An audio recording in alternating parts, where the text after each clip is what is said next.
Hola, mi amigos. It's Dora. No, it's not. It's Crypto with Klaus. What's up, everyone? How are you all doing? Hopped on a little bit early to get stuff set up. And so what I'm actually going to do is I'm going to ask you, what should we do for lighting wise today? Let's get the colors going in the background. Like I said, I'm just getting stuff set up. I got the other monitor over here going as well. Waiting for my feed, and hold up 1 second. Let's do this. Let's make a few changes here. Let's open up the cam. What's up, everyone? All right. Let's see here. Let's start firing up some lights, and let me know what kind of combination of lights you guys are looking for today.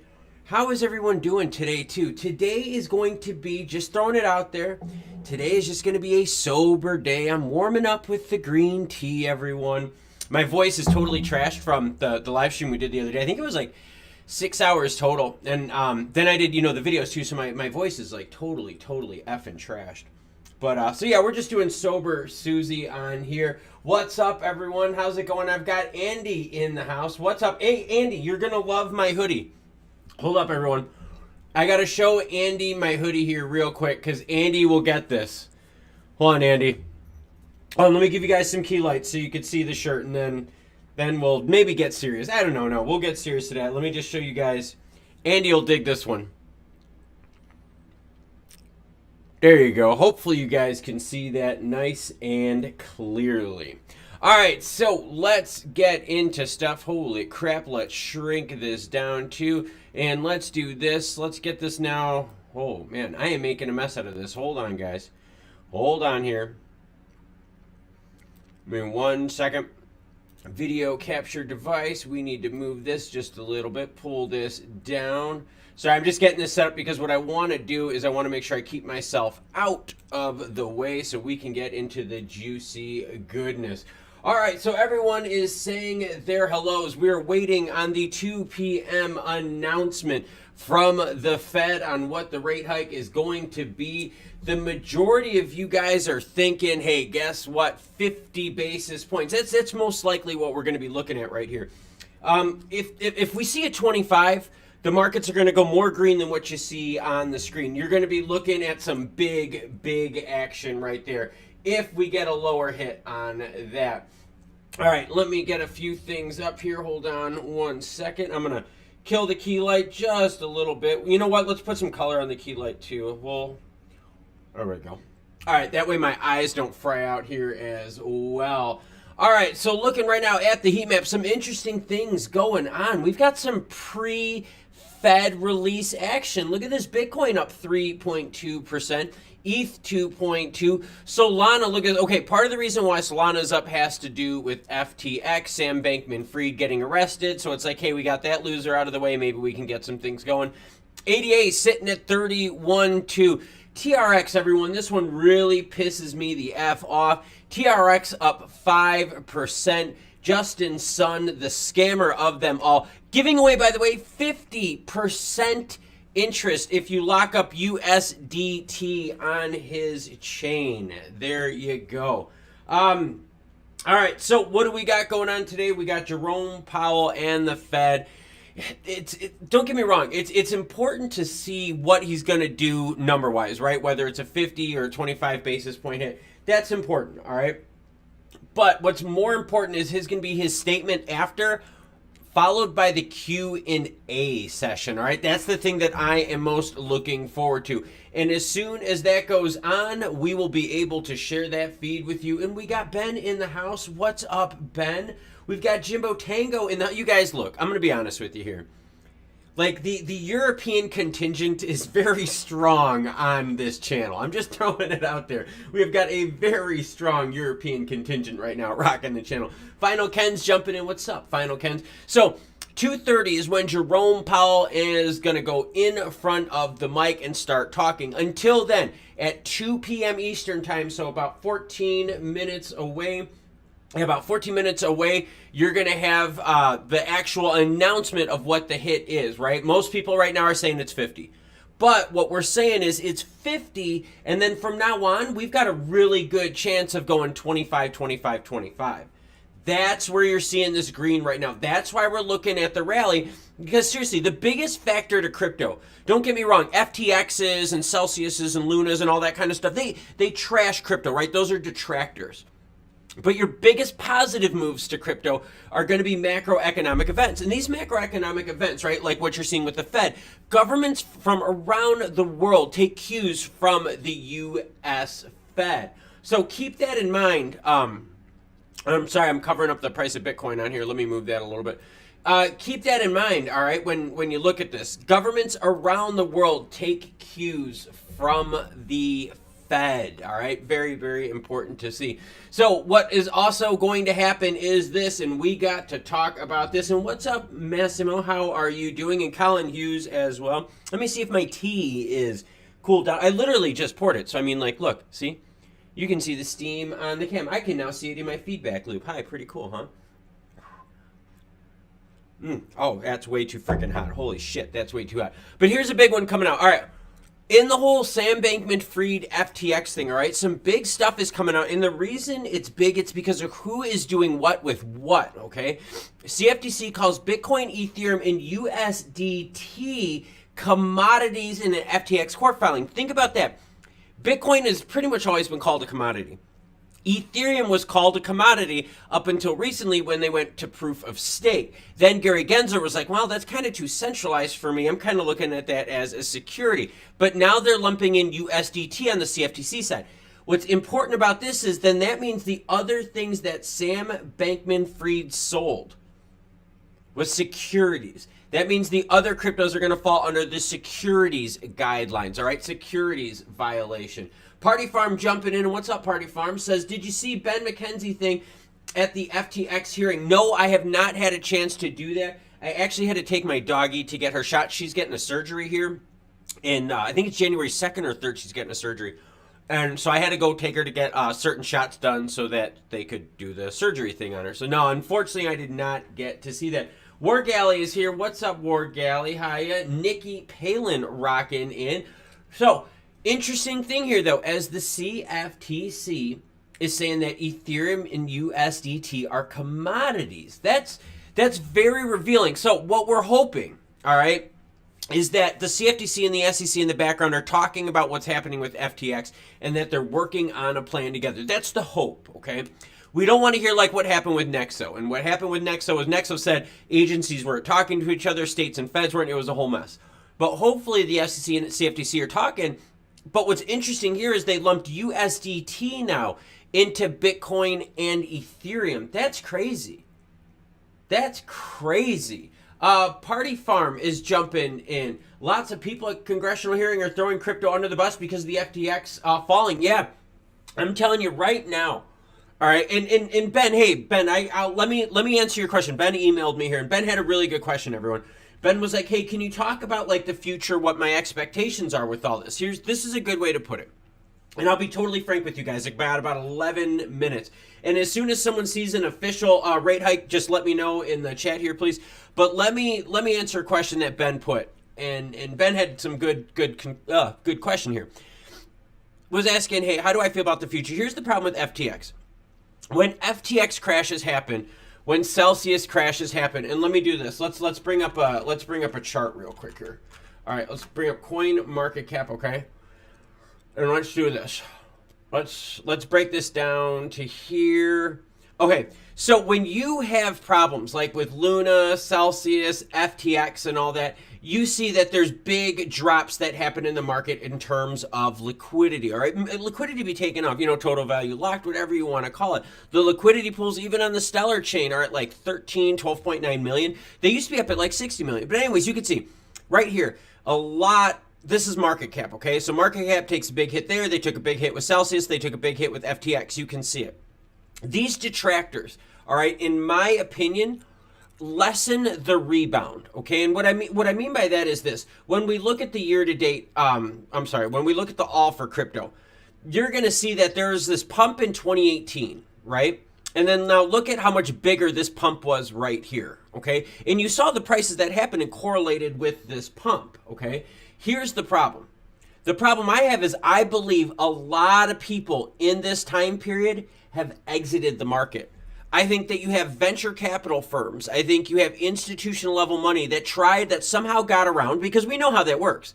2% of the people in FTX were from the United States, and that wasn't supposed to happen.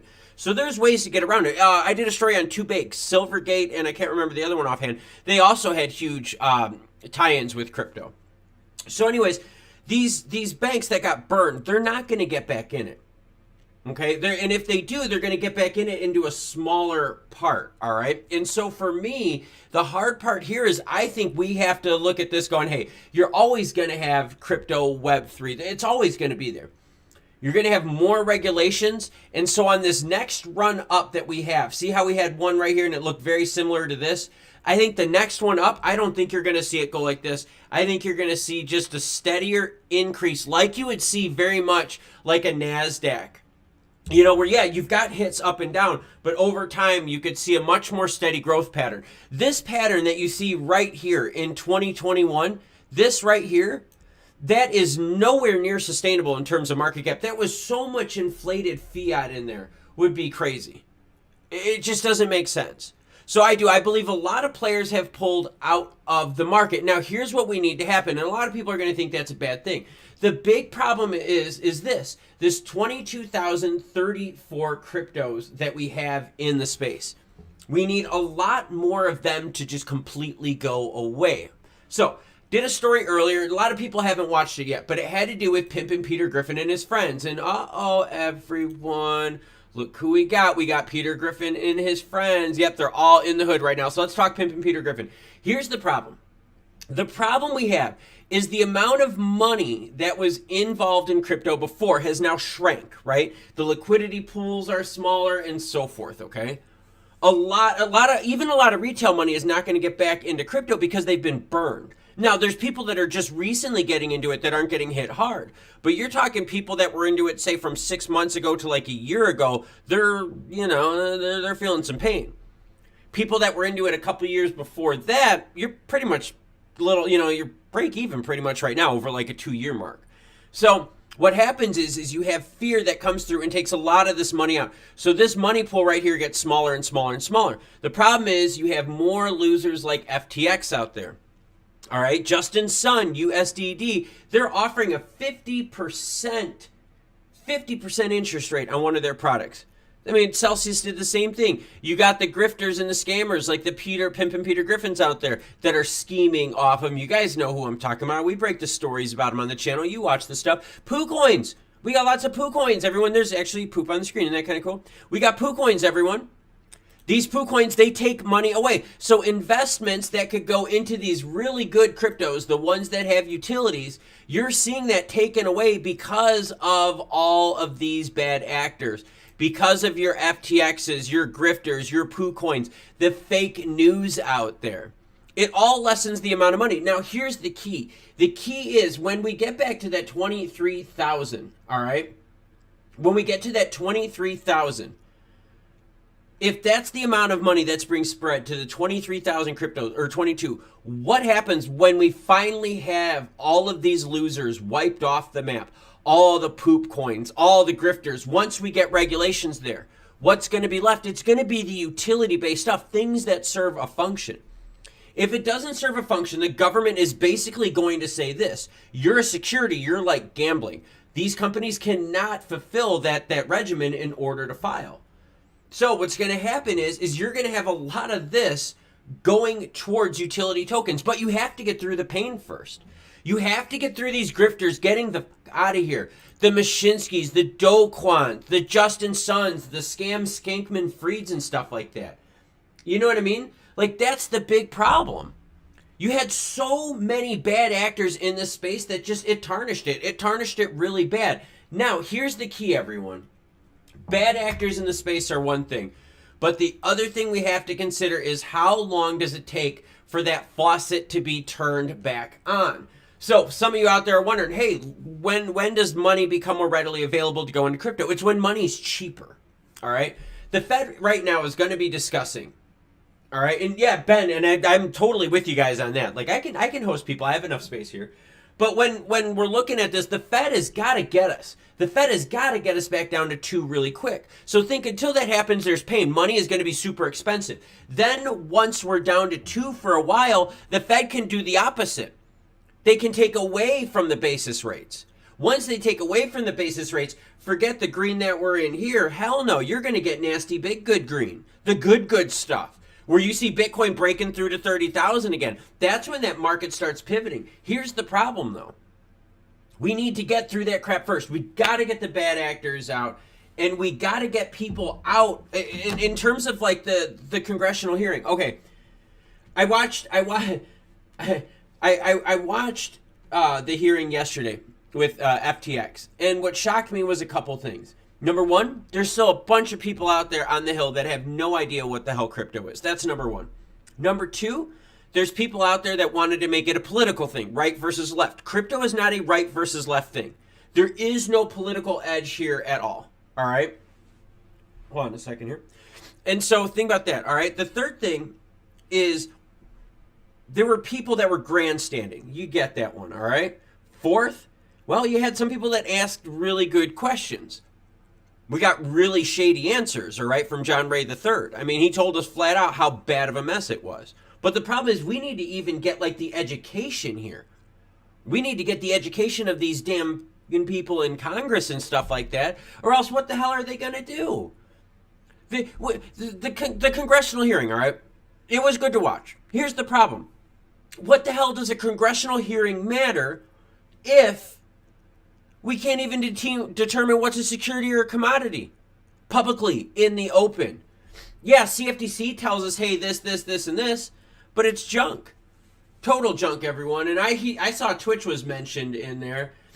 Sorry, I'm just wiping my nose here real quick. Ugh. All right, sorry about that. Are you guys still getting like weird sound here? Hold on, let me see. I have a couple different settings here. Let me see if I can change. Hold on a second. If I bring it down here, is that just a little bit better? I just want to let me know how the sound is. I just brought my mic down a little bit closer to me to give me a little bit more depth in my voice. I'm also fighting a cold too. So if I sound really bad, this is not like my good radio voice. This is my I feel like shit voice. Adroba is saying, am I going to stream Powell? You bet your butt I am. I got it up on the screen. Powell starts at 2:30. We should have an official announcement from the Fed at any time. Let's see here. Give me 1 second. And like I said, as soon as someone sees this, let us know. I am waiting for the news to come out regarding it. But anyways, what are some of the things that you have on your mind? Remember, the Fed is going to go on at 2:30. 2:30. Is this better now? Are you guys liking this? Is this a lot better? All right. All right. If you guys are liking this, awesome. Thank you very much.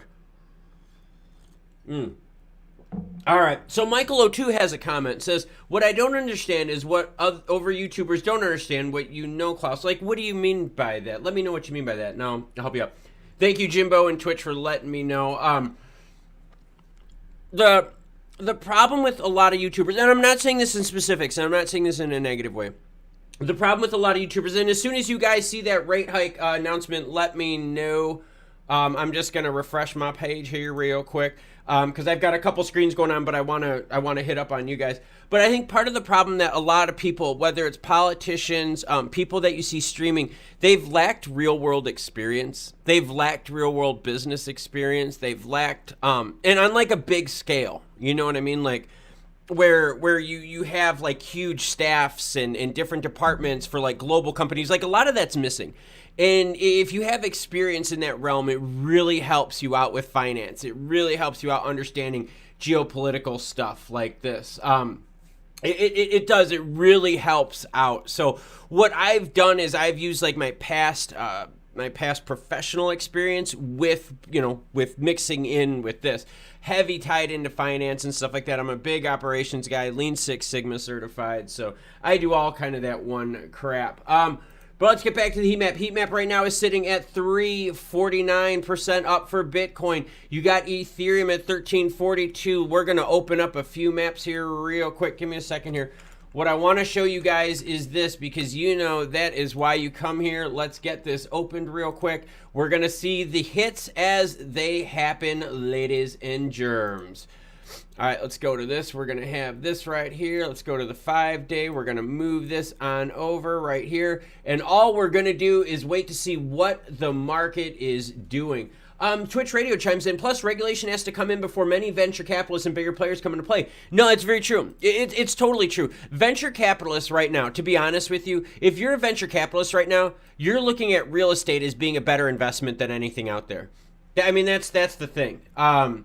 Yeah, 50 basis point. We've got Watcher Guru says tweeted by 50 basis points. You could see the market was pricing in optimism, and as that announcement was happened, you could see it right there as XLM has definitely retreated a little bit just by the announcement. Nothing crazy in terms of price movement from this. I think a lot of us, I mean, we're talking 99% of us out there, I think we're looking at 50 basis points. So, All right, so we got 50 basis points priced in, and we're going to watch the market reactions here happen. Now, the key takeaway here, all right, and watch the heat maps change here. We're going to switch this on over to 1 hour so people don't freak out here, all right? We're going to switch this over into 1 hour. Here's your action, right? This right here, this 1 hour is reflective of what the market is thinking of, right? The market was really hoping for Jerome Powell and the Fed to come in lighter. Here's the problem. The problem is, yes, he came in at 50, right? That's fine. He needs to come out at 50. Why does he have to come at 50? Because right now we're at 7.1 and we need to get to 2.0. So just saying out there, everyone. So 50 was coming. The market was expecting more. Here we go. We've got some XRP candlesticks going on here. Like I said, not too much going on, but you could see in the last hour, the market was definitely a little bit more negative chiming in. At 2:30 p.m. Eastern Time is going to be the press conference with Jerome Powell, and we've got the PDF up on the screen. Here we go, everyone. This is the PDF, and if you want this info, oh, here we go. Sorry, I'm just looking at some of the numbers right now. If there's any GDP changes, long run, anything weird. Sorry, I'm just dorking out right now looking at the report. One second. I've got this up. Unemployment rates. So they're telling us unemployment is going to be fairly, I mean, none of the data looks too different. Okay, so I'm just sorry. I don't mean to be, I'm not ignoring you guys. So what you look at is this number right here. I'll highlight it. I'll show you guys what we're looking for. Here you go. You want the projection and you want to compare that to the actual rate. Okay, numbers that blow off like that don't fall close to the rate that's a warning sign for you, because what they're saying is if their projections are close, they're projecting the actual like action of things, like they're good, they're accurate. Take a look right here and see, yeah, you have XLM definitely seeing some softness right here. Take a look at that. Now, granted, let's zoom out a little bit, put it in the grand scheme of things. That's not big of a hit, but you could see there was definitely a negative reaction right here. There was a lot of 0.25 must have been priced in on the XLM side of things. Let's take a look at this and let's switch this up. Here we go. You could see same thing. I mean, again, not big hits, but you could see that's the market reacted. Market reacted, plain and simple right there. They said 50 basis points. Nope. That's not what we wanted. The market wanted 25. To be honest, I think a lot of us out there were looking at 25. But let's get back to what the Fed had right here. I'm sorry. I'm just trying to read this really quick before I go any further, because they just released this stuff right here. So inflation, they're saying, is going to be higher over the next couple years, but they said by 2024. All right, here's the numbers we want to pay attention to right here. 2024, all right, what they're looking at is this. Inflation should get back down to that 2.5, 2.1. So for people out there thinking bull run, right, when is the next cycle? The next cycle that the Fed is seeing at cheap money is at 2024 to 2025. And that's this right here, okay? So what I'm doing is I'm looking at the dates, and I'm looking for their PCE inflation numbers. I'm just trying to see when they're pricing that in. So it looks like 2024 to 2025 is when the Fed is looking at when money will be cheaper to borrow. When money's cheaper to borrow, that's when crypto can really start roaring. Let's see. I'm just looking to see what other rates are different here. Hold on. Sorry. Just going through the report, everyone. Just hold up. Yeah, liquidity is the problem in crypto right now. Definitely. And yeah, you can see it here. Look, you can see unemployment rate, they're going to say is going to be stable here over the next several years. You can see, okay, these bars here represent within the group of people that they have on this, what their high expectations, their low, and then their averages are, median projections in their range, okay? So the tighter these numbers are, the more they agree with the policy, the monetary policy that they're doing. So now you could see that realistically, we're looking at inflation slowing down here. Again, when does it get better? Right around that 2024, 2025. But you do have some people up on the high end of the range projections here that are saying that, hey, even 2024 might be a stingy year. Those are your big bears out there. Those are your big bears on the Fed that are kind of like, hey, we're always kind of glass half empty type of people. Again, same thing, core PC inflation down 2025. This is pretty good here. This is a scattergram. We're going to take a look at this. Hold on, let me just take a look right here. So this is, we're now looking at their participants. This is the votes, okay? Here's the messed up part. So within someone's vote of 2025, you've got someone up here that thinks things aren't going to get better. And I'm assuming it's the same person who voted in for the 2024 rate. So you do have someone extremely bearish right now for the Fed. And it seems to be one member who did that twice. You could see it right here, the participant assessment of monetary policy. Sorry, I don't mean to be dorking out, guys, but this is like, these are the things, like if you can read these things, it really helps you out with knowing when the faucets are going to be turned back on. Real change in GDP. So, sorry, I'm just looking, participants. There's one I'm looking for specifically here. And again, you can dive deeper into this stuff. I'm not trying to bore you guys out. I'm just trying to get the data as fast as I can in my head. Unemployment is going to be higher. Yep, uncertainty about unemployment rate. December versus September objections. So they're saying watch out for unemployment. That's something we're going to have to keep our eyes on. I'm looking at, we do have some broad range stuff here. I will say that.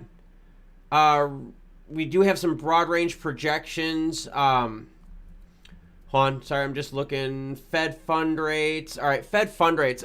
So the median. Okay, so here's the idea. So the confident of Fed funds rates, they're going to be going pretty high. So here's your line right here. I can show you right here. This line up on the screen, they're going to basically be saying right now that they're going to be raising rates through mid-2023. That's kind of the idea. Then when you see the Fed's fund rate peeling down, kind of going in this down direction right here, okay, that's when they're saying, hey, we might be able to lower Fed fund rates. Now, what will most likely happen is something like this. They'll keep raising rates, and then you're going to see it go flat for a while. They'll do what's known as a pause assessment. Anytime the Fed has changed their rates, there's a 3-month lag, and some of the members of the board believe a 6-month lag on like a bigger global scale for macros. Some of the hits, though, on the consumer hit right away. Credit cards, auto loans, new home purchases, that stuff hits right away. Banks price that in right away. But on a global market indicator, there's going to be a lag amount. Now, the lag amount, I personally believe, is closer to 3 months rather than the 6 months time. So what's going to happen is they're going to keep raising rates. And if we go back to their chart right here, you could see that they're going to keep raising rates. And I'll zoom this in just so I could show you guys what I'm talking about. So this is, we're talking at the Fed's fund rate, okay? So let me clean this up real quick, and I'll show you what I'm talking about. So the Fed here, what they're looking at, and yep, okay, now you guys can see it. So what the Fed is looking at is this. They're looking at, hey, we're going to keep raising rates, all right? So this is your median projection of Fed funds rates, that maroon line, to mid-2023. So look for a lot of pain, a lot of people switching, going, hey, the next 6 months at least are going to be rough. That's the projections. Now, what they're saying is once we have that faucet turned off for another 6 months and we jack rate ups even more, and that's what they're basically saying. We're going to raise rates, all right? We're going to raise rates for the next 6 months. What they're saying is then we're going to be able to start dialing it down. Now, what you can see here is this confidence interval. This is very broad. This is very broad. You can't expect it. That's on the outliers. What you really should focus on closer is when you kind of narrow it down. So what you really want to do is focus it more to this right here and keep the angles falling. I draw like shit. But that's what you're talking about for Fed fund rates for time. That's going to take some time, everyone. We've got some time. We have got some time. DeFi Joker says, won't be any deflation into an election year. Here's the issue.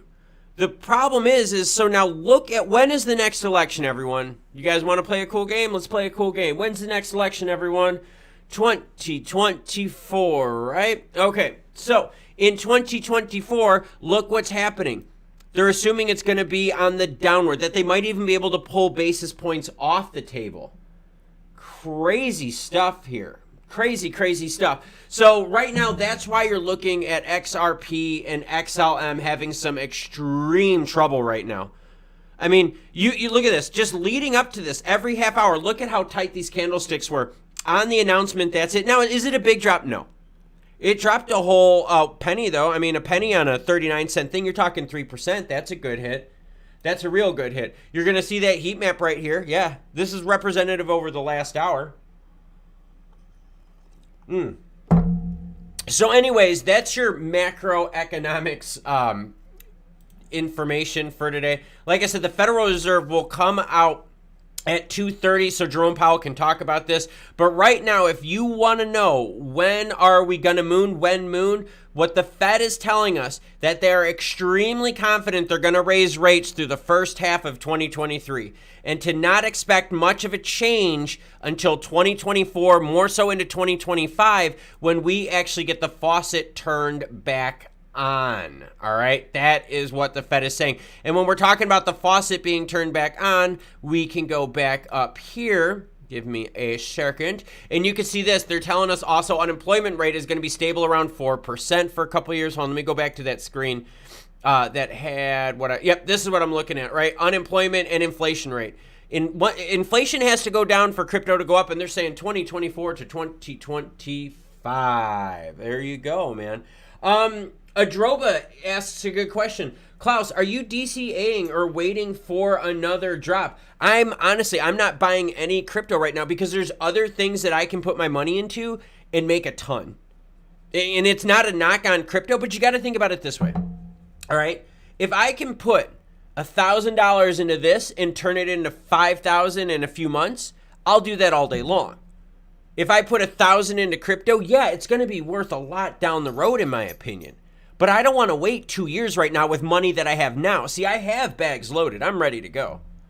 There ain't no train I'm missing right now. So that's what I'm saying. So if I have that flexible cash, right, where I'm not worried about how much I'm loading. Now, for new people getting into it, I see what you're saying. New people getting into it, it's way different. But you got to think, I've been doing this now for a few years. So for a few years, I'm stocked up pretty good. I know I can put thousands into other things and 2 and 3x them within a couple months. I'm extremely confident in that. So it's kind of that method right there, where it's where are you at in your life, where are you at in your investing stage. And we got Brian Hardy chiming in. Thank you for becoming a super supporter, sir. So okay, Adroba asks, not financial advice, but am I looking outside of crypto? Yeah, totally. I'm definitely looking outside of crypto, and that's what I'm saying. I'm not negative on crypto. But you got to think, if I know I can make 3x return in several months, I got to go elsewhere. And a lot of other people are seeing that because think, the market dynamics that are going on in crypto, we're seeing that they're based upon, what do you call it? They're based upon macros. It's really about cash flow right now. Crypto, and when we look at like market cap, right? We talked about that earlier in the stream. When we look at, and Jimmer, 365 has been a member for 11 months, almost a year, dude. That is nuts, man. That is see, and you know what though? Time flies because when we were talking about all like the snowboarding and like the work stuff, like it's time flies. Thanks, I like that. That's awesome. But here's the issue. Crypto, the way crypto booms has to deal with the amount of cash you can pump into it. You don't believe me? Look at USDT's market cap, okay? USDT's market cap is all about printed fiat being converted into USDT. Here, look at it. Go to the all for USDT. You can see it. When the fiat was introduced in the system during Rona, that's when they just were like, screw it. Let's do it. And metals are suppressed. Metals are extremely suppressed. Very, very suppressed as well. Metals are suppressed, though, by paper money. For those of you out there, metals are suppressed by paper money. But anyways, what we're looking at is that crypto is based on how much fiat you can pump in the system. So now if the Federal Reserve is telling us, hey, look, inflation is going to be here for a while, they want inflation to be down to 2.0, they just keep turning on the faucet. So you're going to see the Fed is going to make money still harder and harder and harder and harder. It's a very interesting situation. Very interesting situation. And crypto is all about cash flowing in. It's all about venture capitalists putting cash into crypto. Venture capitalists, of anyone out there, all right? Anyone, and I say legitimate, all right? Let's just keep this as legitimate talk. We're not talking nefarious stuff right today, okay? But when it comes out there, venture capitalists are some of the riskiest people out there when it comes to their money. That's why venture capitalists pumped up crypto. That's why Hodgkinson was so pissed off when those two projects that he had on there where the venture capitalists were like, yo, we got to shut these things down. They're wastes of money. They're money pits. We can't believe in the security, the usability, none of that stuff. So venture capitalists is that risky money that's in there, okay? So that risky money is saying, whoa, this is too risky for me. So a lot of economic indicators are telling us next bull run 2024, 2025. That's the honest thing that you're going to get from me right now is you have time. You have time. All right. And so, okay, here we go. Here we go. Let's talk about that, okay? And you guys got to diversify what you're thinking of. And this is not financial advice, but you have to diversify what you're thinking about in your lives, okay? What skills do you have? What things can you do to earn you more, okay? Right now in the world, what are we going through? We're going through a time of inflation. Some countries are in hyperinflation, some are in high inflation, some are in moderate inflation. But we're going through inflation. Prices are crazy freaking high. You can only do two things. You make more money or you save money. You make more money or you save money. There's nothing else. There is nothing freaking else you can do. So you know how to save money? That's easy. That's cutting costs. We could do that any day of the week. That's easy. But you got to figure out other ways to make more money. That's the best way to fight inflation is make more money. What are your side hustles? See, people laugh at me, all right? People laugh. Remember that G-Ride I bought? I'm into it for $1,300 and I could get rid of it for $55. Can I do that in crypto in any time? No, I can't. I could buy distressed assets for pennies to the dollar. Bigger distressed assets, not like G-Rides, but bigger ones. Pennies to the dollar and flip it. Real estate. There are plenty of wedge deals right now. So, okay, right now, what does the market want? The market wants move-in ready cheap, right? The market does not want distress, none of that. Distressed stuff is so good. There are plenty of distressed deals out there. There's plenty of distressed businesses that don't understand cost cutting. You can go into businesses, invest in them, help them out. That's what I'm saying. It all depends on your skill sets. Like, that's where my life, my function is. I understand finance. I understand economics. I understand how the business stuff works too. I understand the people. I understand management. I understand product development and deployment, change management, all that kind of stuff. So for me, I can utilize my skill sets to always make money in other ways to combat inflation. People have to think about that too. Their side hustles, what can they do? What can they do to earn more? Because, hey, if you're earning more on top, then guess what you can do? You can put more money into dumb stuff. You could be a degenerate crypto gambler if you have enough flexible cash. But if you're not making more money or saving money and inflation is going up, you're not going to be able to invest at the rate that other people out there are. And DeFi Joker, there are tons of debt instruments you could buy. Tons of them. Tons of them. There's so many things you can do out there. You just have to be creative. And that's my thing when it comes to crypto. I don't need to add more. Well, I want to make money for next month. I know right now that I can wait a couple years. The Fed is telling me with all this data right here that, hey, look, here you go. This is telling you right now. They're saying, hey, guess what? We're not going to see relief until 2024, 2025. You know, and the Fed needs to get this down to 2.0. This line right here where you're seeing it 7.1, they got to get back down to 2.0. I mean, there's a lot out there. And yeah, 50 basis points was the hit. The thing we are waiting for right now from Jerome Powell is for him to give his speech. That tells us then, what is he looking for? He could give us hints, because remember, they do a Q&A at the end. Because he could come in very dovish and be like, yo, if this works, we're good to go. Now remember, what's the best thing that could ever happen, everyone? Is when we look at the next CPI data, that this number is in like mid-sixes. If we see this number in the mid-6, we're going to get more breathing room. And if as we see this number come down, we're going to get more and more breathing room. The faster these numbers go down, the faster crypto is going to rebound. The faster you will see more money come into the market. Remember, venture capitalists are some of the riskiest people out there, and they don't want to touch crypto. Venture capitalists right now are putting money mostly on the sideline. That's where money is staging mostly right now. Their second biggest thing is real estate. What does that tell you? Venture capitalists want to get into real estate. They're saying real estate is better than crypto right now because they know they can make a return within a year. But they know with the Fed, it's going to take time.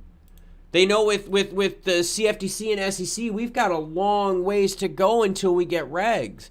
That's why like all these channels that talk about like flipping switches and stuff like that, like you guys, it still functions on supply and demand.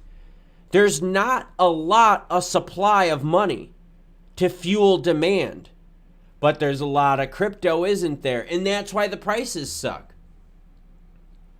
Yeah, and it's DeFi Joker, you're right.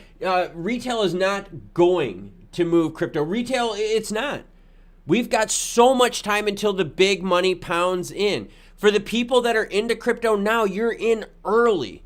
This is still early because we're still dealing with market problems. We're still dealing with people out there giving 50% yield. Tron DAO is giving 50% yield on their staking. Come on. Until we get rid of losers like that, you're going to get burned. You're going to get burned and burned and burned. I don't know. Just keep your eyes open. Just keep your eyes open. And remember, all markets are different. All locales are different. All regions are different. But to fight inflation, which is what we're going through right now, only two ways to fight it. You make more money or you save money. And you could do both too, which is friggin' easy in the face, man. That's tickle bitties, right? Oh, man. I don't know. Yeah, in DeFi Joker, yeah, it's locked up on staking, and it's through Tron DAO Reserve, and I can't believe it. They're offering 50%, yeah, and it's Tether. They're staking their Tether on their chain.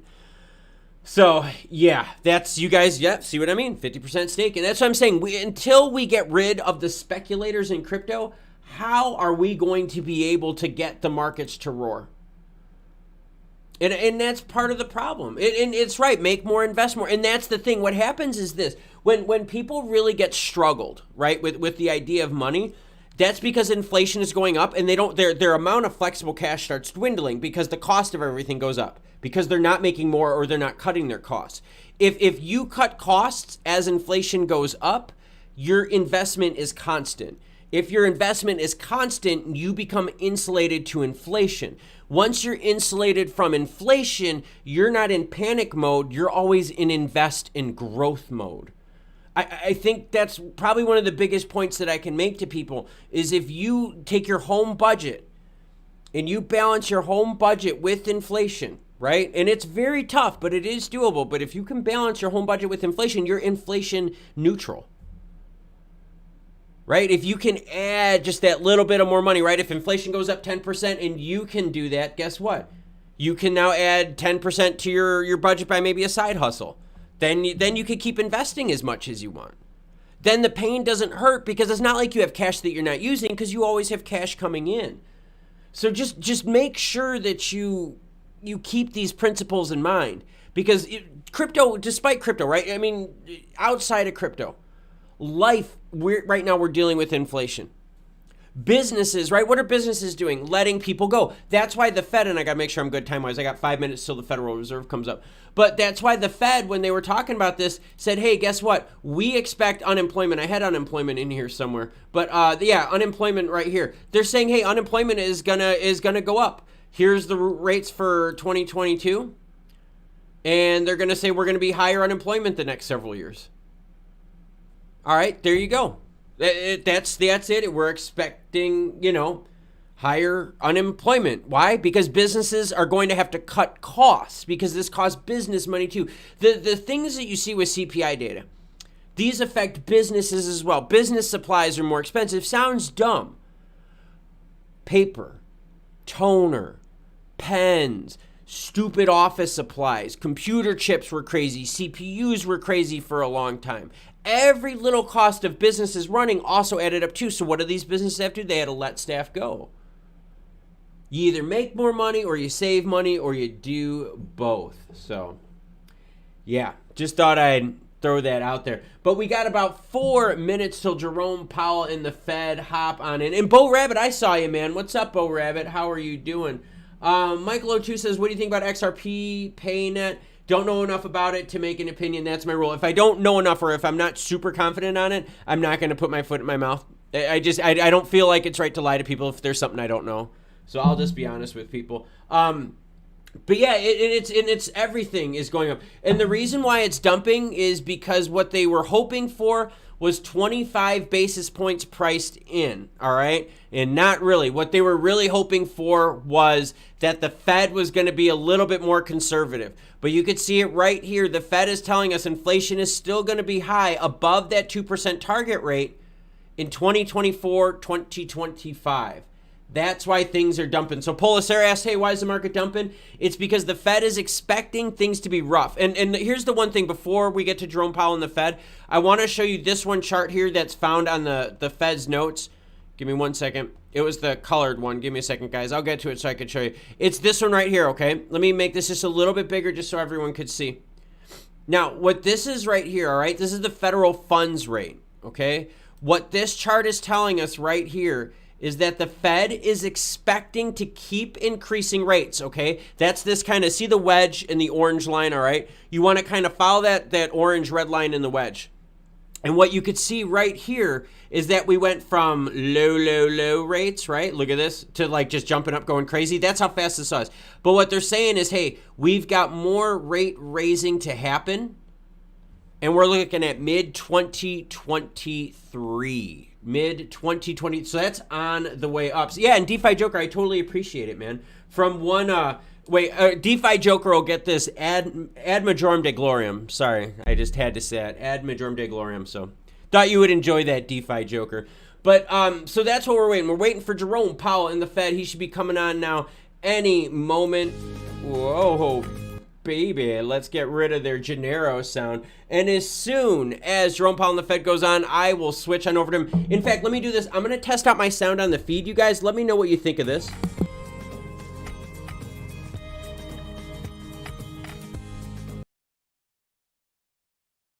Was that sound okay?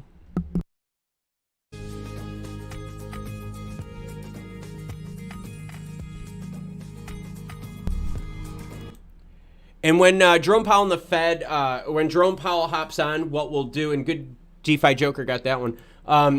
When Jerome Powell and the Fed hops on, we're going to listen to him, but we're also going to keep popping back and forth between the heat map, because I also want to see the market's reaction, and I also want to see the reaction from him talking as well. So we're going to let him talk, and then we're going to pop back and forth. And thank you, War Galley. Thank you, everyone, too. And what's up, Gary? How are you doing, Gary? Waiting for the Federal Reserve. What's really cool is we're going to refresh this because they should have a new one popped up here pretty soon. Give me a shaker. Dun, dun, dun, dun. Sorry, I got to keep muting it because I don't like their generic elevator music. So we're just waiting for Jerome Powell from the Fed to go live. Here we go, guys. Let me know once he starts talking. Let me know how the sound is. But till then, I'll just mute it just a little bit.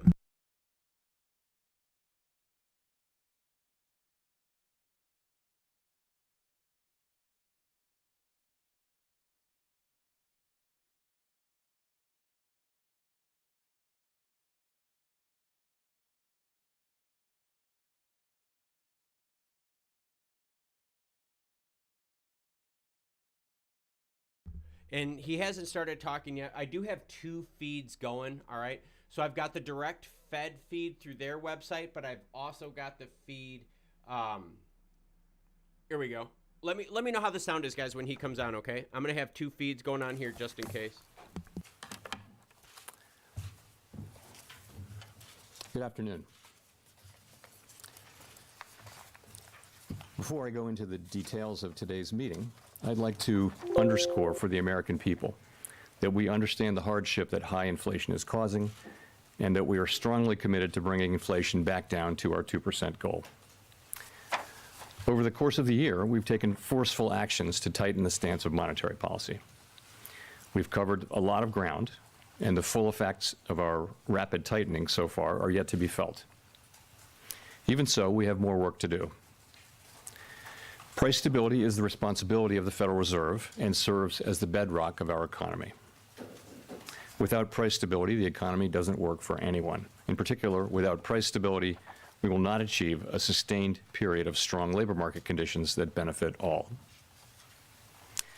Today, the FOMC raised our policy interest rate by a 0.5 percentage point. We continue to anticipate that ongoing increases will be appropriate in order to attain a stance of monetary policy that is sufficiently restrictive to return inflation to 2% over time.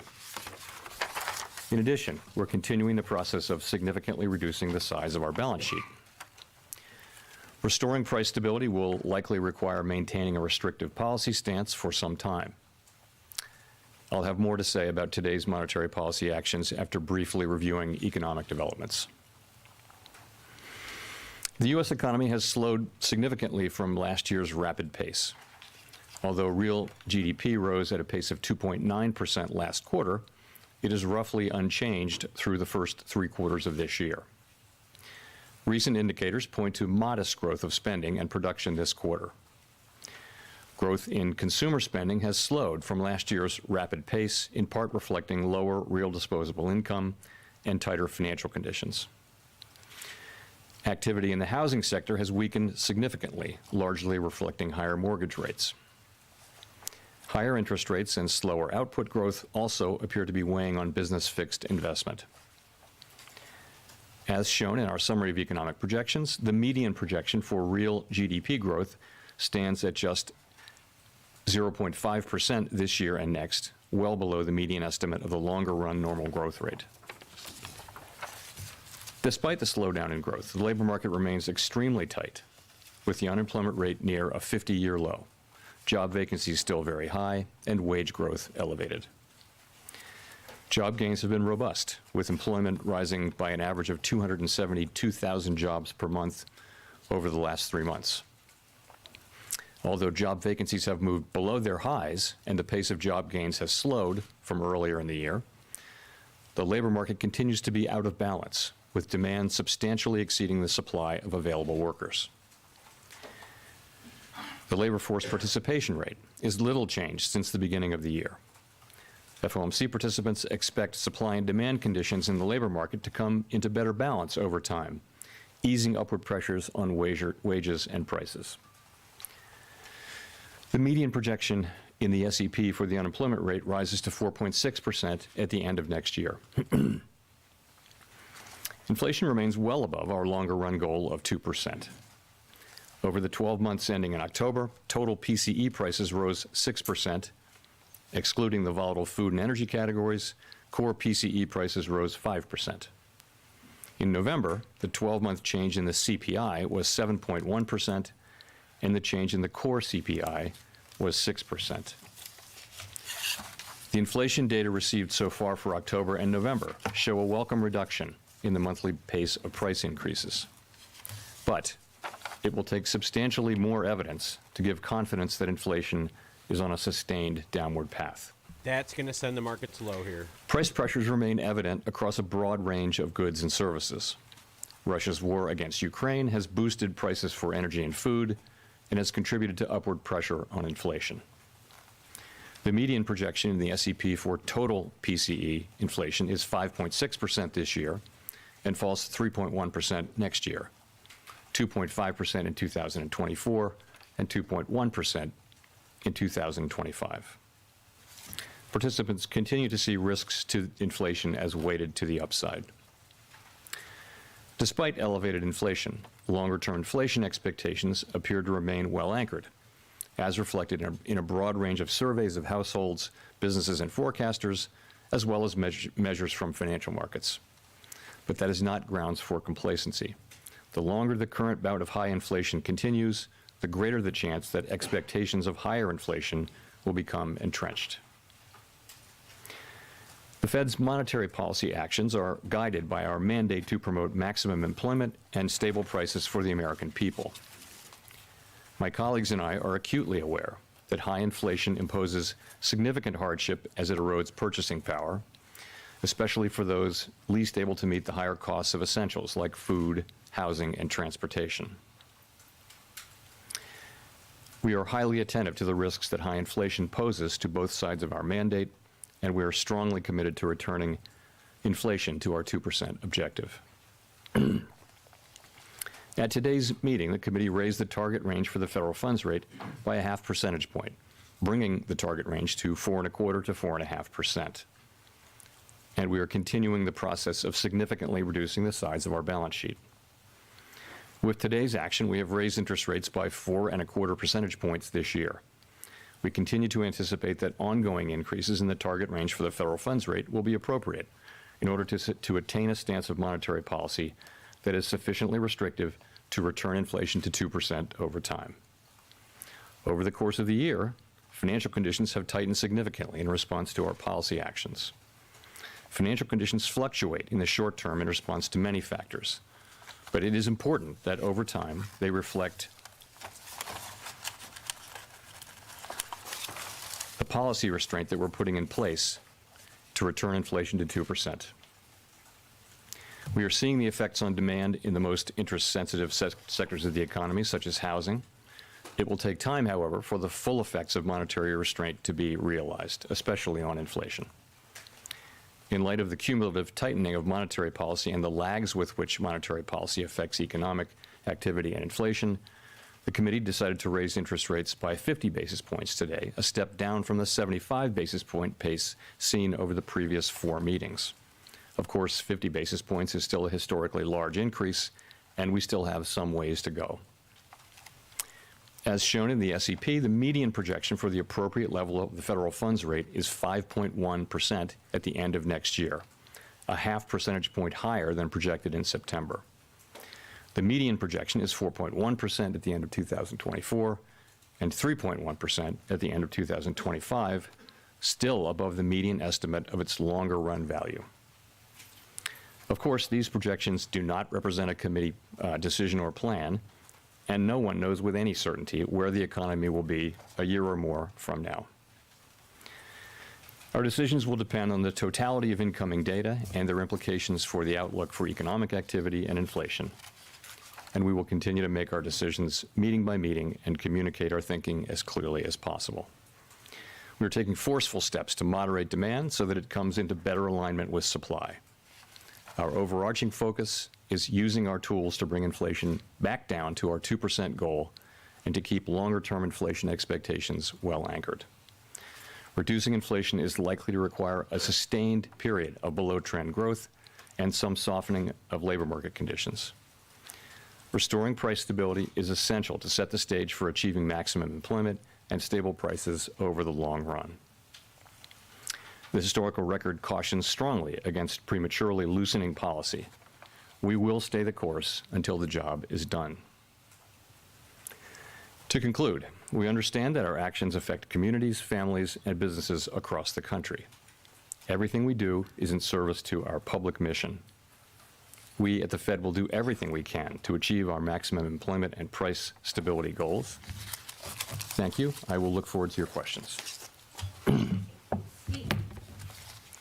Steve Leisman, CNBC. Thanks for taking my question, Mr. Chairman. You just talked about the importance of market conditions reflecting the policy restraint you put in place.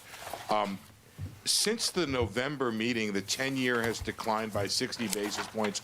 Mortgage rates have come down. High-yield credit spreads have come in. The economy's accelerated, and the stock market's up 6%. Is this loosening of financial conditions a problem for the Fed in its effort and its fight against inflation? And if so, do you need to do something about that, and how would you do something about that? Thank you. So as I mentioned, it is important that overall financial conditions continue to reflect the policy restraint that we're putting in place to bring inflation down to 2%. We think that financial conditions have tightened significantly in the past year, but our policy actions work through financial conditions, and those in turn affect economic activity, the labor market, and inflation. So what we control is our policy moves and the communications that we make. Financial conditions both anticipate and react to our actions. I would add that our focus is not on short-term moves, but on persistent moves, and many things, of course, move financial conditions over time. I would say it's our judgment today that we're not at a sufficiently restrictive policy stance yet, which is why we say that we would expect that ongoing hikes would be appropriate. And I would point you to the SEP, again, for our current assessment of what that peak level will be. As you will have seen, 19 people filled out the SEP this time, and 17 of those 19 wrote down a peak rate of 5% or more, in the fives. So that's our best assessment today for what we think the peak rate will be. You will also know that at each subsequent SEP during the course of this year, we've actually increased our estimate of what that peak rate will be. And today, the SEP that we're published shows that, again, that overwhelmingly FOMC participants believe that inflation risks are to the upside. So I can't tell you confidently that we won't move up our estimate of the peak rate again at the next SEP. I don't know what we'll do. It will depend on future data. What we're writing down today is our best estimate of what we think that peak rate will be based on what we know. Obviously, if the inflation data come in worse, that could move up, and it could move down if inflation data are softer. Gina.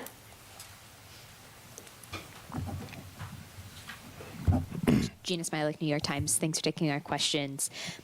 The SEP, like you mentioned, suggests that the Fed will be making another 3/4 percentage points worth of rate increases in 2023. I wonder if you would foresee that being in 25 basis point increments, 50 basis point increments, sort of how you see the speed playing out going forward. And then I wonder what you're looking at as you determine when to stop. Yeah.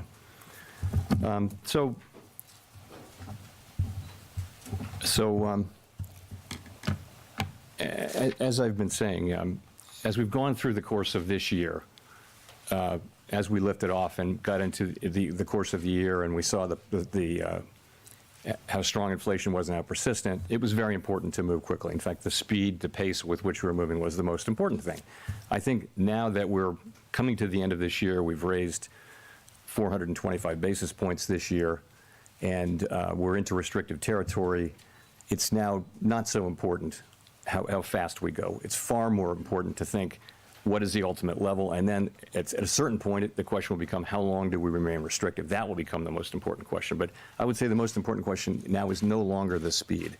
So, and that applies to February as well. So I think we'll make the February decision based on the incoming data and where we see financial conditions, where we see the economy. And that'll be the key thing. But I mean, for that decision. But ultimately, that question about how high to raise rates is going to be one that we make looking at our progress on inflation, looking at where financial conditions are, and making an assessment of whether policy is restrictive enough. I've told you today we have an assessment that we're not at a restrictive enough stance, even with today's move, and we've laid out our individual assessments of what we would need to do to get there. At a certain point, though, we'll get to that point, and then the question will be, how long do we stay there? And the strong view on the committee is that we'll need to stay there, until we're really confident that inflation's coming down in a sustained way, and we think that will be some time. Now, why do I say that? If you look at you can break inflation down into three sort of buckets. The first is goods inflation, and we see now, as we've been expecting really for a year and a half, that supply conditions would get better, and ultimately supply chains get fixed, and demand settles down a little bit and maybe goes back to services a little bit, and we start to see goods inflation coming down. We're now starting to see that in this report and the last one. Then you go to housing services. We know the story there is that housing services inflation has been very, very high and will continue to go up, actually, as rents expire and have to be renewed.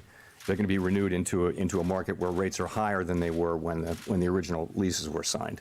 But we see that the new leases that the rate for new leases is coming down. So once we work our way through that backlog, that inflation will come down sometime next year. The third piece, which is something like 55% of the index, PCE core inflation index, is non-housing related core services. And that's really a function of the labor market largely. The biggest cost by far in that sector is labor. And we do see a very, very strong labor market, one where we haven't seen much softening, where job growth is very high, where wages are very high, vacancies are quite elevated, and really there's an imbalance in the labor market between supply and demand. So that part of it, which is the biggest part, is likely to take a substantial period to get down. The goods inflation has turned pretty quickly now, after not turning at all for a year and a half. Now it seems to be turning, but there's an expectation really that the services inflation will not move down so quickly, so that we'll have to stay at it, so that we may have to raise rates higher to get to where we want to go. And that's really why we are writing down those high rates and why we're expecting that they'll have to remain high for a time. Howard Schneider with Reuters. Thanks for taking the question. You described GDP growth in the SEPs as moderate or modest, I believe, yet it's really approaching stall speed. Half a percentage point is not much.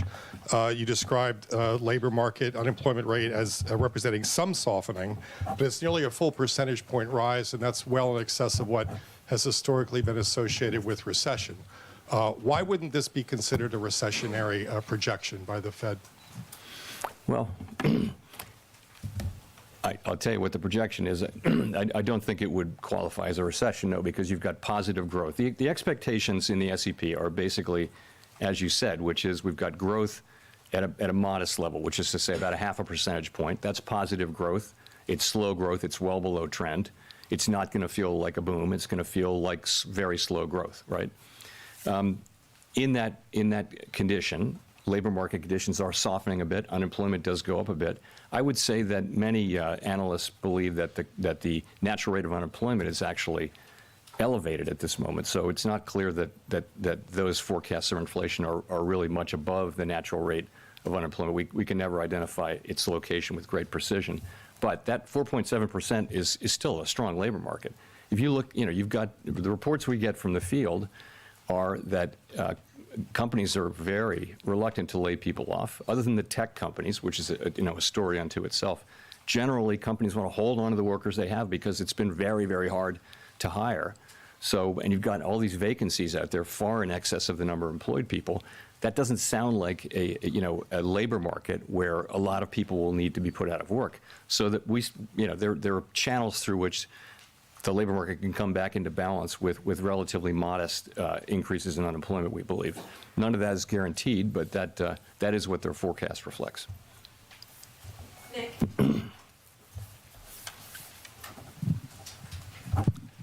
Thanks, Nick Timmeros of the Wall Street Journal. Chair Powell, I want to follow up on Gina's question. The decision to step down the pace of rate rises appears to have been socialized at your last meeting, largely before the past two CPI reports showed inflation decelerating in line with the committee's forecast this year. You just now talked about making decisions meeting by meeting and being mindful of the lags of policy. Does that mean, all things equal, you would feel more comfortable probing where the terminal rate is by moving in 25 basis point increments, including beginning at your next meeting? So I haven't made a judgment on what size rate hike to make at the last meeting.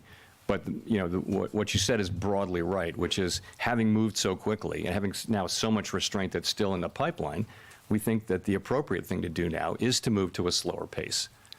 And that will allow us to feel our way and and get to that level, we think, and better balance the risks that we face. So that's the idea. It makes a lot of sense, it seems to me, particularly if you consider how far we've come. But again, I can't tell you today what the actual size of that will be. It will depend on a variety of factors, including the incoming data in particular, the state of the economy, the state of financial conditions. With the CPI report, if it had come out last week, do you think it would have changed some of those forecasts in today's SEP? No, absolutely not. No, as a just a matter of practice, the SEP reflects any data that comes out during the meeting, and participants know that they know this, that they can make changes to their SEP during the meeting, well in advance of the press conference, so that we're not running around. But that's not the case. It's never the case that the SEPs don't reflect an important piece of data that came in on the first day of the meeting. Thanks. Rachel? Hi, Chair Powell. Rachel Siegel from the Washington Post. Thank you for taking our questions. I'm wondering if we could talk about the projection for the unemployment rate. Why has the Fed raised its unemployment projection? Is it because the model suggests that a higher terminal rate would automatically cause a higher unemployment rate? Or are you seeing signs that the labor market isn't quite as strong as we think it is now?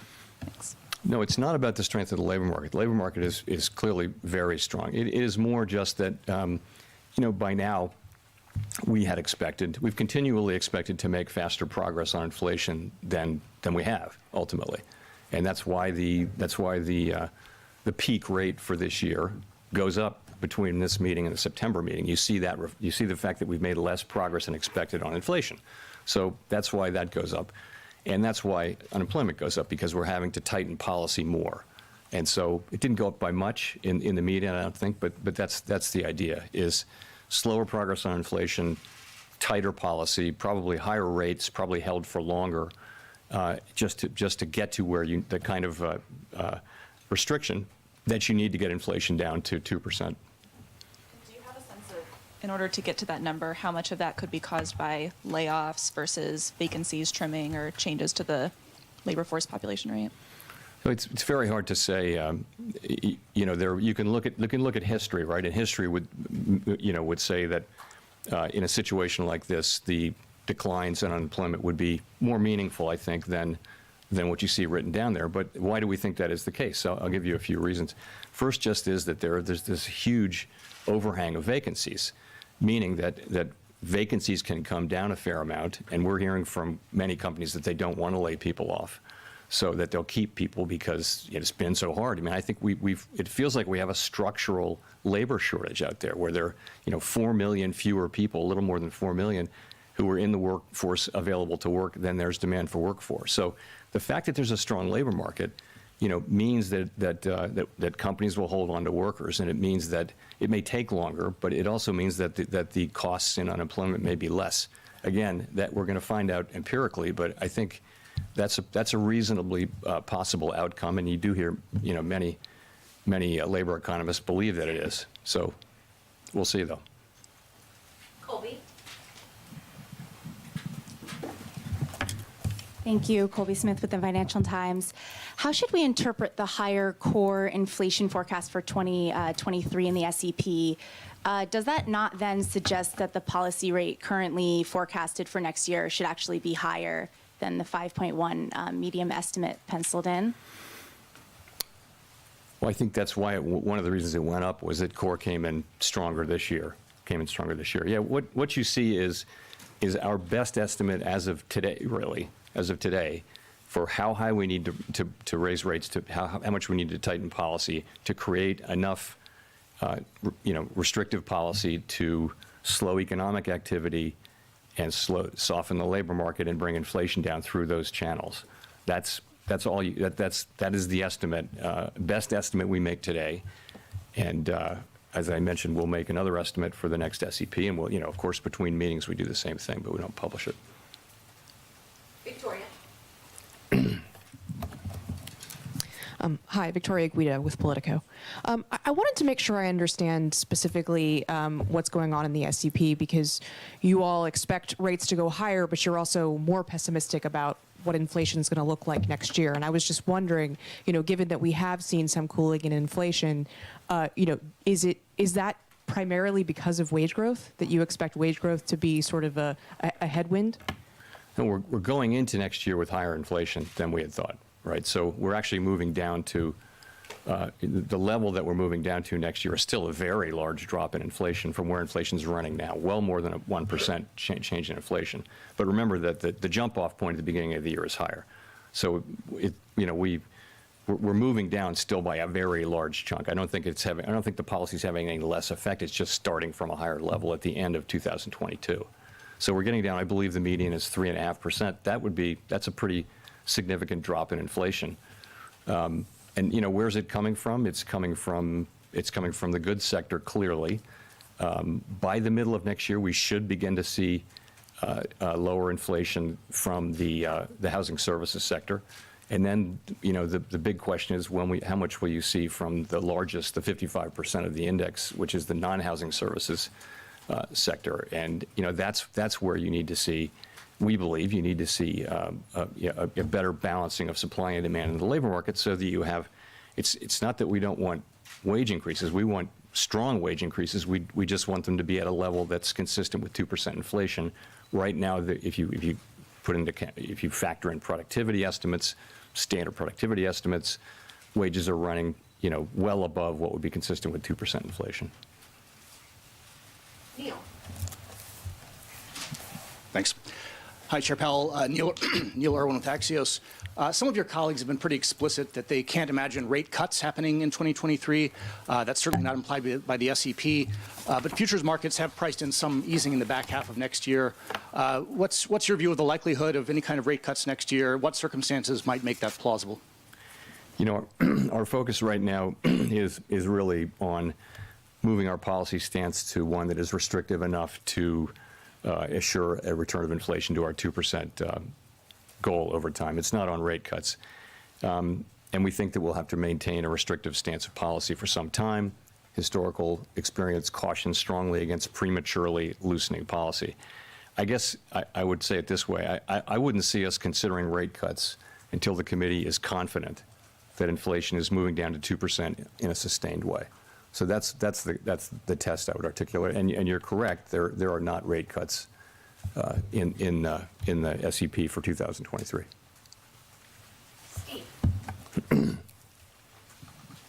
Steve Matthews with Bloomberg. Let me ask you about China. In the last few weeks, China has abandoned its COVID policy and been reopening pretty strongly.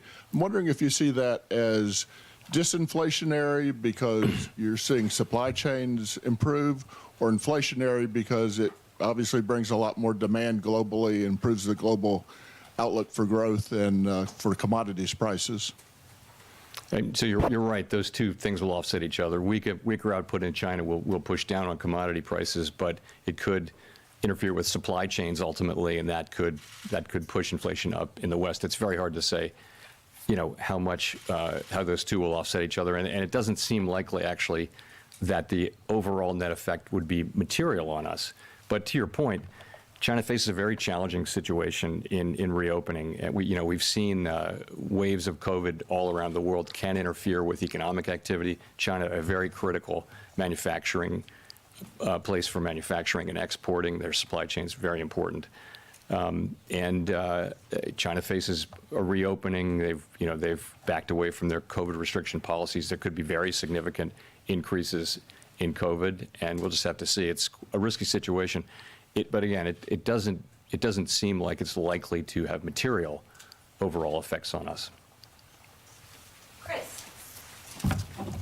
Hi, Chris Rugaber at Associated Press. Thank you for taking my question. I wondered if you could comment a bit more about yesterday's inflation report. I mean, it showed inflation cooling in all three of the categories that you laid out at Brookings. Are you confident that you're seeing real progress on getting inflation under control? Are you still worried it could slip into some kind of unentrenched, upward spiral? Thank you. Right. So the data that we've received so far for October and November, we don't have we have some remaining data to get in November, but they clearly do show a welcome reduction in the monthly pace of price increases. As I mentioned in my opening statement, it will take substantially more evidence to give confidence that inflation is on a sustained downward path. So the way we think about this is this. This report is very much in line with what we've been expecting and hoping for. And what it does is it provides greater confidence in our forecast of declining inflation. As I mentioned, we've been forecasting significant declines in overall inflation and core inflation in the coming year, and this is the kind of reading that it will take to support that. So really, this gives us greater confidence in our forecast rather than at this point changing our forecast. In terms of the pieces, we have been expecting goods inflation to come down as supply chain pressures eased. That's happening now. Housing services, as I mentioned, there is good news in the pipeline as long as new housing leases show declining inflation. That will show up in the measure around the middle of next year, so that should help. And the big piece, again, is core services ex housing, which is very important, and we have a ways to go there. You do see some beginning signs there, but ultimately that's that more than half, as I mentioned, of PCE core index, and it's very fundamentally about the labor market and wages. If you look at wages, look at the average hourly earnings number we got with the last payrolls report. You don't really see much progress in terms of our average hourly earnings coming down. Now there may be composition effects and other effects in that, so we don't put too much weight on any one report. These things can be volatile month to month, but we'll be looking for wages moving down to more normal levels where workers are doing well and ultimately their gains are not being eaten up by inflation. Michael McKee. Excuse me, Michael McKee from Bloomberg Radio and Television. There's a little bit of a disconnect between the optimistic view you just expressed about the economy and the changes that you've made in the SEP. And I'm wondering if you're reacting to the fact that the markets have loosened financial conditions, or if you feel the Fed may be a little bit behind on inflation, whether the recent disinflation we're seeing is transitory or not, and how this affects the idea of a soft landing if you're projecting just 0.5% growth for this year. So if I think I got your question. So, one thing is to say is I think our policies in getting into a pretty good place now. We're restrictive, and I think we're getting close to that level of sufficient, we think, sufficiently restrictive. We laid out today what our best estimates are to get there. It boils down to how long do we think this process is going to take?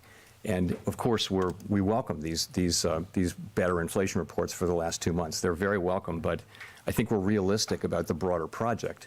So that's all. That's the point I would make. It's, we see goods prices coming down. We understand what will happen with housing services, but the big story will really be the rest of it, and there's not much progress there, and that's going to take some time. I think my view and my colleagues' view is that this will take some time. We'll have to hold policy at a restrictive level for a sustained period, so that two good monthly reports are very welcome. Of course, they're very welcome, but I think we need to be honest with ourselves that there's inflation. 12-month core inflation is 6% CPI. That's 3 times our 2% target. Now, it's good to see progress, but let's just understand we have a long ways to go to get back to price stability. Well, do you think the soft landing is no longer achievable? No, I wouldn't say that. No, I don't say that. I would say this, to the extent we need to keep rates higher and keep them there for longer and inflation, moves up higher and higher, I think that narrows the runway. But lower inflation readings, if they persist in time, could certainly make it more possible. So I don't think anyone knows whether we're going to have a recession or not. And if we do, whether it's going to be a deep one or not. It's not knowable. And certainly, lower inflation reports, were they to continue for a period of time, would increase the likelihood of a, so I would put it this way, of a return to price stability that involves significantly less of an increase in unemployment than would be expected given the historical record. Ryan. Hi, Chairman Powell. Brian Chung, NBC News. You warned Americans of pain earlier this year as the Fed hikes rates, but with the Fed now expected to raise rates higher than you thought when you first said that, just wondering where we are in that pain. How would you describe that to Americans if the projections on unemployment find themselves? That would be 1.6 million Americans out of jobs. So the largest amount of pain, the worst pain would come from a failure to raise rates high enough and from us allowing inflation to become entrenched in the economy so that the ultimate cost of getting it out of the economy would be very high in terms of unemployment, meaning very high unemployment for extended periods of time, the kind of thing that had to happen when inflation really got out of control and the Fed didn't respond aggressively enough or soon enough in a prior episode, 50 years ago. So that's really the worst pain would be if we failed to act. What we're doing now is, it's raising interest rates for people. And so people are paying higher rates on mortgages and that kind of thing. There will be some softening in labor market conditions. And I wish there were a completely painless way to restore price stability. There isn't.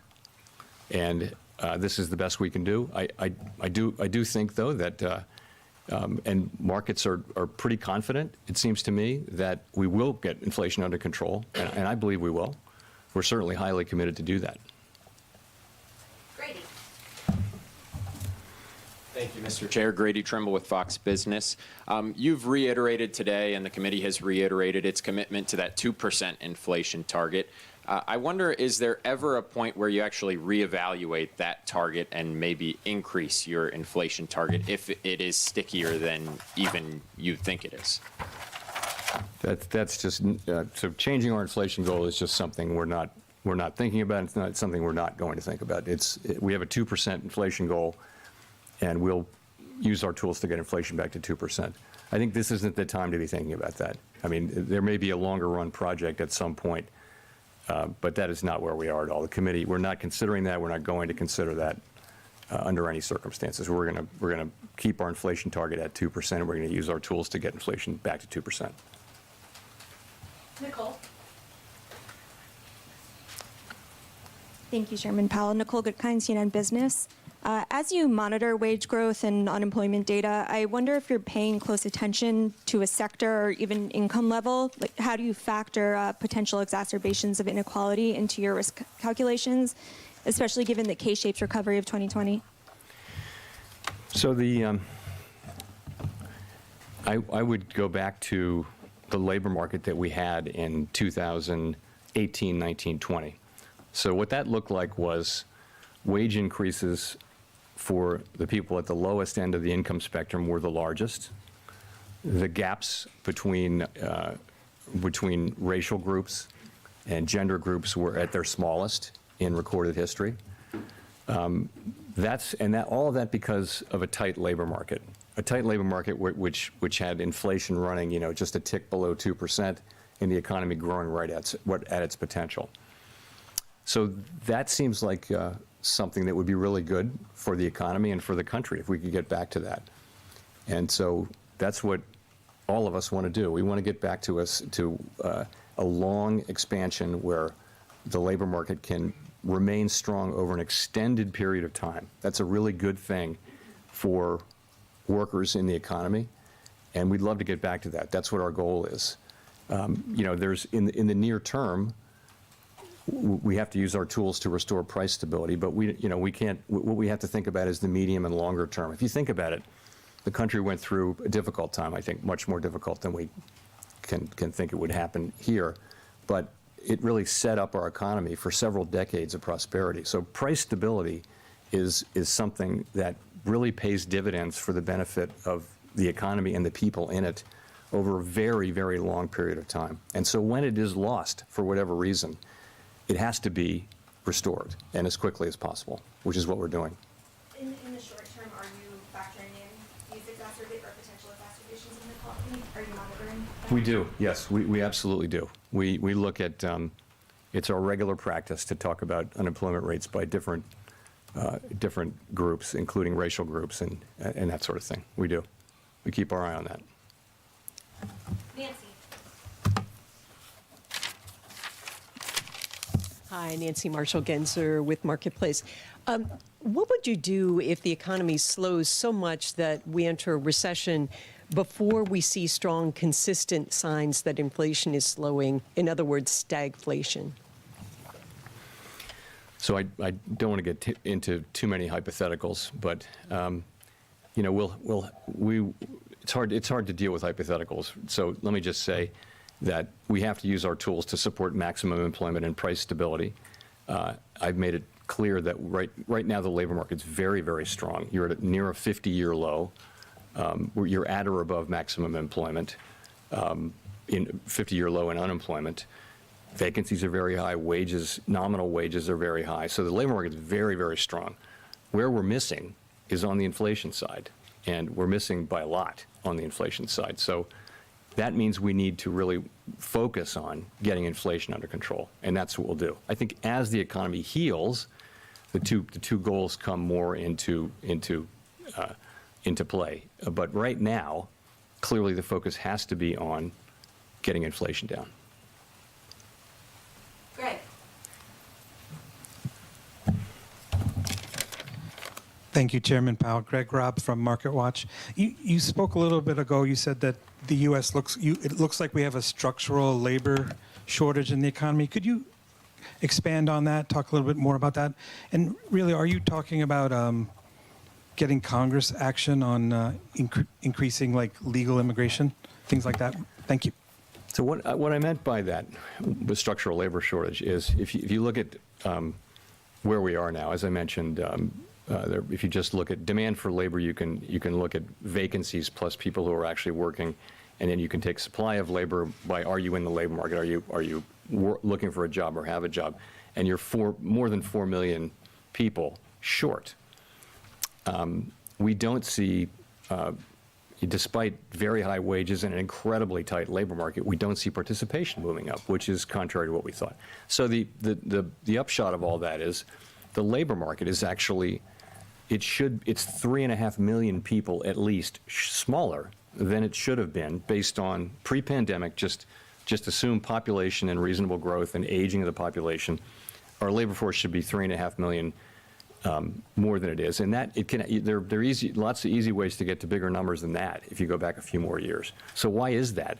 Part of it is just accelerated retirements. People dropped out and aren't coming back at a higher rate than expected. Part of it is that we lost 500,000 people who would have been close to 500,000 who would have been working, who died from COVID. And part of it is that migration has been lower. We don't prescribe, it's not our job to prescribe things, but I think if you ask businesses, pretty much everybody you talk to says there aren't enough people. We need more people. So I tried to identify that in a speech I gave a month ago, but I stopped short of telling Congress what to do because, they gave us a job and we need to, do that job. Thanks. Jennifer? Thank you, Chair Powell. Jennifer Schonberger with Yahoo Finance. You say you expect growth of just 0.5% next year.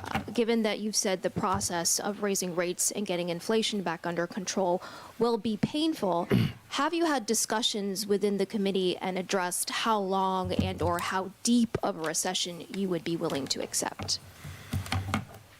No. I mean, what we do is we make our forecasts and we publish them quarterly. And if you look at those forecasts, those are forecasts for slow growth, for a softening labor market, by which I mean unemployment goes up, but not a great deal.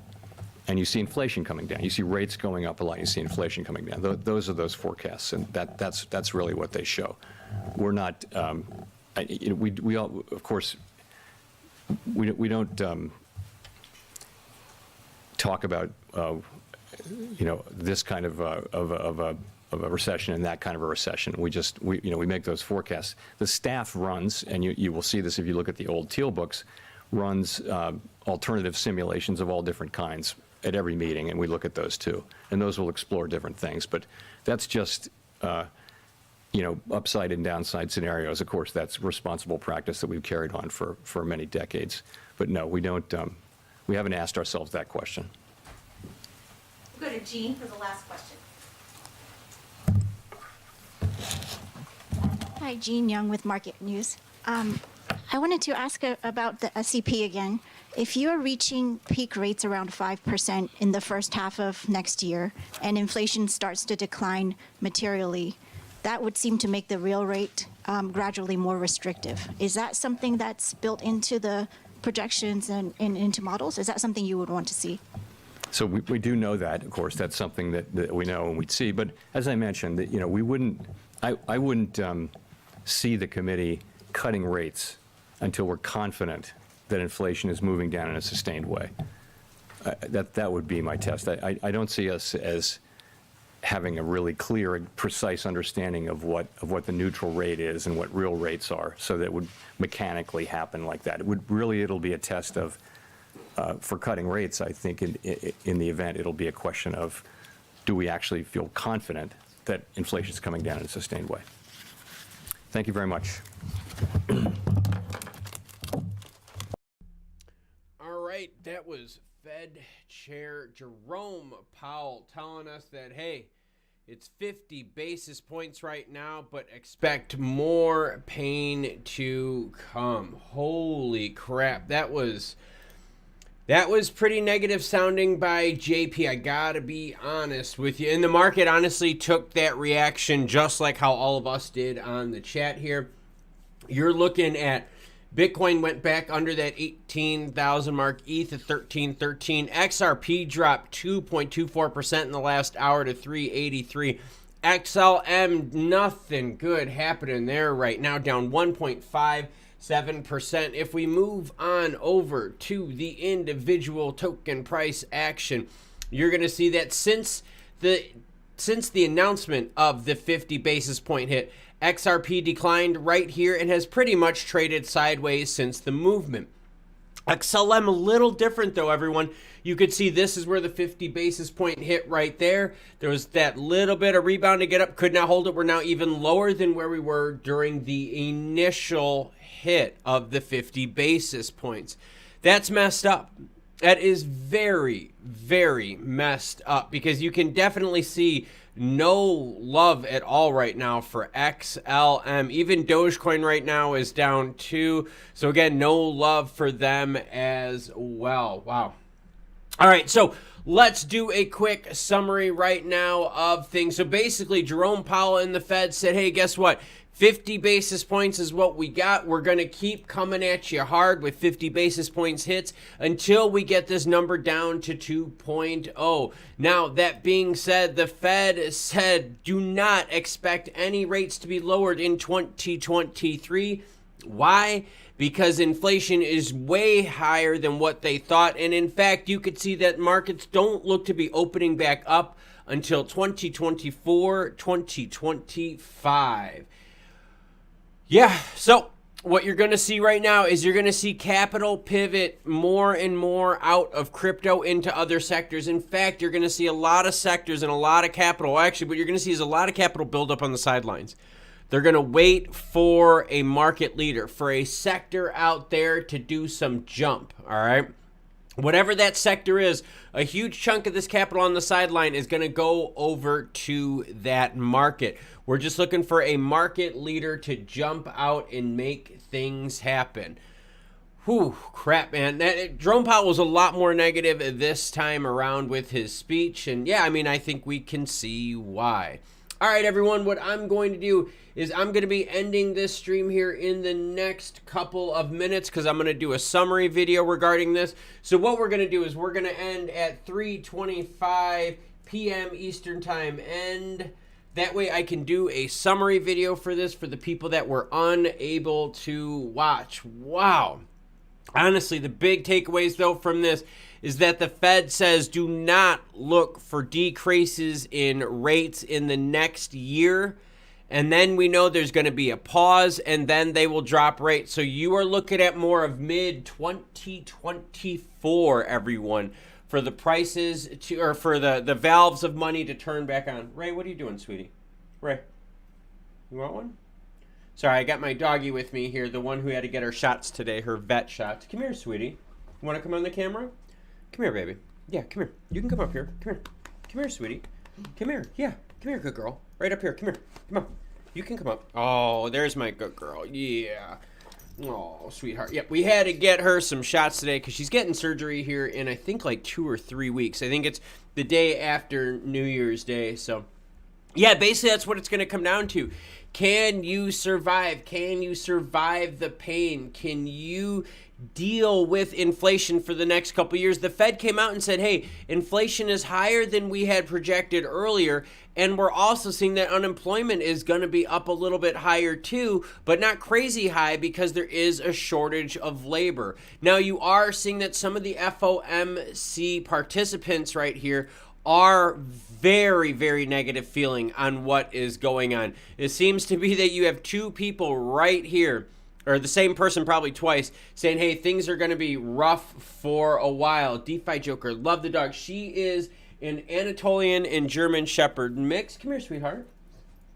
Yeah, come here, baby. She's my puppy. Come here, come on up. Come on up. Yeah, you're okay, baby. Oh, good girl. Want another one? Want another one? Come here. You can have another one, sweetie. Come on. Yeah, there's my good girl. Oh, good job, sweetheart. Oh, yeah, so we're going to be getting her surgery here. Oh, stop it. In the next couple of weeks. She's got a tumor that she's got to get removed. So she was spending time with me today as I took her to the vet. So yeah, right now we're going to be looking at paying for a few more years to come with the Fed. Some of the things that kind of shocked me with this was Jerome Powell's tone. He was a little bit on the harder side. He definitely was. He was a little on the harder side.